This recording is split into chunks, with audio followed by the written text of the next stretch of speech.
Bonjour Tissu, donc en fait tu sors ton premier roman, mais il y a déjà beaucoup de lectrices qui doivent te connaître avec ton blog Girls and Geeks qui a bien cartonné sur le net.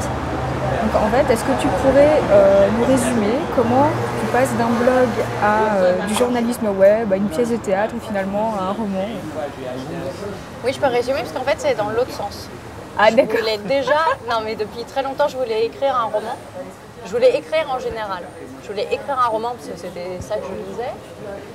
Et du coup j'ai commencé ce roman-là, j'avais pas ouvert mon blog.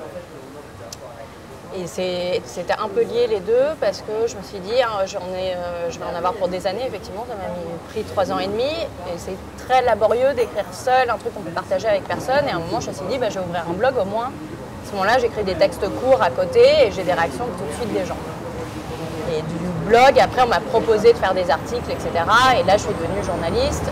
Et plus tard, j'ai une copine qui m'a dit, viens, on va gagner de l'argent en adaptant nos blogs au théâtre. Et là, on a fait la pièce de théâtre.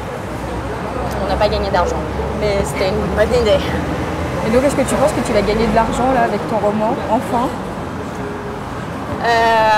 Alors ça dépend proportionnellement, c'est comme au lycée. Moi je calculais mes notes en fonction du temps de travail que le contrôle m'avait demandé. Donc si je fais un ratio entre le nombre d'heures, d'années, de mois passés sur le roman et combien ça va me rapporter, non c'est désastreux. Je pense que c'est vraiment la pire pige de ma vie en fait, la plus mal payée. Mais ouais, ça serait bien qu'à un moment j'ai un peu des sous quoi. Je vais avoir mon avance sur recette, ça c'est déjà pas mal, ça fait un salaire. Et donc en fait, ton roman s'appelle donc Les Morues. Oui. Alors est-ce que tu peux nous raconter vite fait pourquoi Les Morues? Parce qu'en fait, le communiqué de presse est un peu what the fuck, hein, comme on dit. Dis du mal du communiqué de presse. En fait, ça part un peu dans tous les sens. On parle que c'est à la fois un thriller, à la fois un polar, presque un essai féministe et tout. Et quand on voit le titre, on s'attend un peu à tout et n'importe quoi. On ne sait pas vraiment dans quelle direction ça va partir. Est-ce que tu peux nous dire pourquoi Les Morues? Pourquoi Les Morues? Alors j'ai pas choisi le titre parce que je suis nulle en titre. C'est un ami qui a lu le bouquin, qui a lu le manuscrit et qui m'a dit bah, je vois qu'un seul titre. Et effectivement je pense qu'il n'y avait qu'un seul titre, celui-là. Et Les Morues parce que c'est l'histoire d'une bande de copines de 3 filles, et puis un garçon aussi, qui sont des héritières du féminisme, qui se posent plein de questions, qui ont 30 ans sur leur vie, sur leur rapport avec les hommes, leur place dans la société, comment gérer leur boulot, etc. Et elles s'appellent entre elles Les Morues, mais comme moi ça m'arrive avec des copines qu'on s'appelle Les Morues, et elles décident de, à partir de ce mot-là, créer vraiment toute une espèce de charte des morues, de comment il faut se comporter, comment être une bonne morue, mais qui du coup en fait ne veut plus dire ce que ça voulait dire il y a un siècle, et plutôt le côté le nouveau féminisme et les nouvelles filles, et voilà. Du moment où elles commencent à laisser tomber la charte des morues, à arrêter de faire gaffe à certaines choses qui étaient importantes pour elles, leurs histoires d'amour commencent à foirer quoi.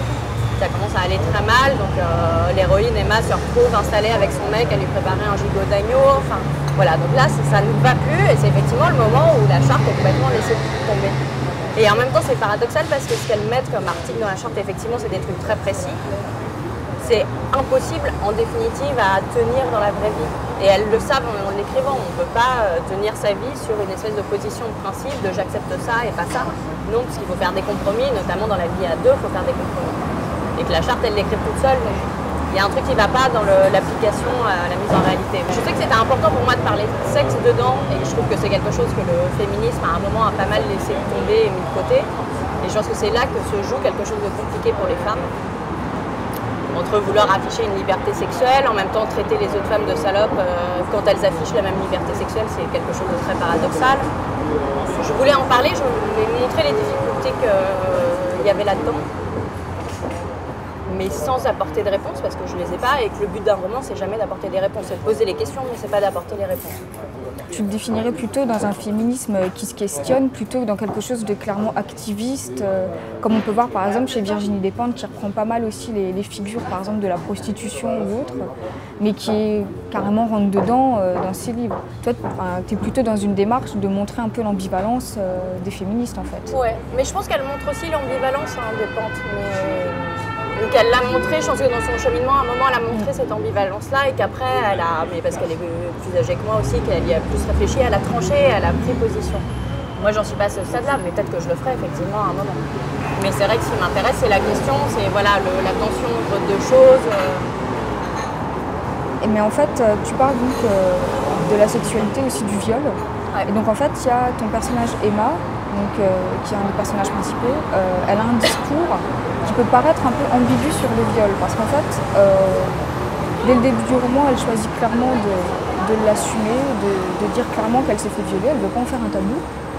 Mais après, par exemple, quand elle se questionne sur sa sexualité, on sent un petit côté, est-ce que c'est pas parce que j'ai vécu un viol que je serais peut-être traumatisée?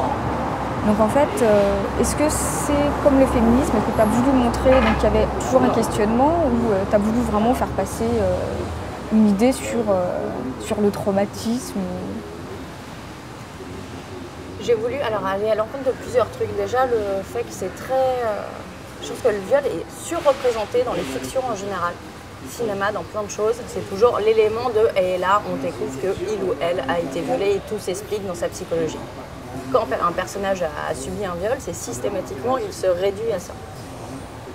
Et du coup, mon idée de départ, et c'était vraiment une de mes premières idées sur ce personnage-là, c'était qu'elle en parle, que ce soit pas genre on découvre à la fin qu'elle s'est fait violer. Non, elle en parle dès le début, c'est affiché, c'est assumé, et elle refuse d'être réduite à ça. Donc elle est plein d'autres choses qu'une nana qui s'est fait violer une fois. Donc il y avait ce point de vue-là de dire bah oui, on ne se réduit pas à ça et en même temps, je voulais pas tomber dans le et c'est pas grave et voilà, c'est juste un événement dont on se remet parce que c'est pas vrai. Donc je voulais qu'elle-même revienne là-dessus sur sa prise de position de oui, je me suis fait violer mais tout va bien et qu'à un moment elle se demande bah oui, mais ma sexualité, elle est une sexualité un peu sadomaso, est-ce que ça date de ça, est-ce que j'essaye de revivre ce traumatisme, enfin voilà, qu'elle se pose des questions. Et pareil, elle y répond pas forcément, mais elle montre que c'est un peu plus compliqué qu'elle-même ce qu'elle pensait au début. Je pense que la vision qu'on a du viol sur les femmes, on va dire, est une vision très victimaire. Et qui fait que quand une nana se fait agresser dans la rue, quand une nana rentre toute seule chez elle, la nuit, elle a tellement peur d'être agressée, il y a tellement cette espèce de menace qu'elle va se comporter comme une future victime et comme une potentielle victime. Et quand elle va se faire agresser, elle aura du mal à se dire mais en fait non, je peux réagir. C'est ce que dit un peu mon héroïne, elle se dit mais en fait j'aurais pu lui crever les yeux par exemple, j'aurais pu faire quelque chose, avoir un acte de violence pour me défendre. Mais elle se rend compte qu'elle a intégré le fait que bah non, tu te fais violer, t'es une femme, t'es faible, t'es la victime. Et du coup, elle n'a pas réussi à réagir par rapport à ça. L'autre penchant qu'on remarque beaucoup dans ton livre, c'est que ça parle énormément du web. En fait, Comme je l'ai écrit sur 3 ans et demi, ça a été très compliqué parce que l'Internet évolue très vite. Et que j'ai commencé à l'écrire, Facebook, ça n'existait pas trop par exemple. Donc c'est pour ça que beaucoup de choses se passent sur MySpace. Et après, j'ai dû trouver un truc avec un groupe de musique pour justifier que ce soit sur MySpace et pas sur Facebook. Enfin, ça m'arrangeait pas parce que sur Facebook, tu ne peux pas ouvrir un blog et que mon personnage ouvre un blog sur MySpace. Enfin, donc, il y avait un temps de l'Internet qui n'allait pas avec le temps du récit, avec le temps de l'écriture. Mais après, c'était pas faire de l'Internet un personnage, c'est plus que c'est un univers qui est, pour l'instant, complètement de l'écrit. Et du coup, en termes de roman, c'est une matière incroyable. Il y a un sujet absolument génial sur les identités multiples, l'identité numérique. C'est ça que je voulais explorer. Tous les jeux qu'on peut faire par rapport à ça. Bon bah les filles, achetez le livre, vous verrez, c'est plusieurs livres en un, c'est polyvalent et ça rendra tissu riche. Voilà. Voilà, oui, ça me rendra riche, c'est bien.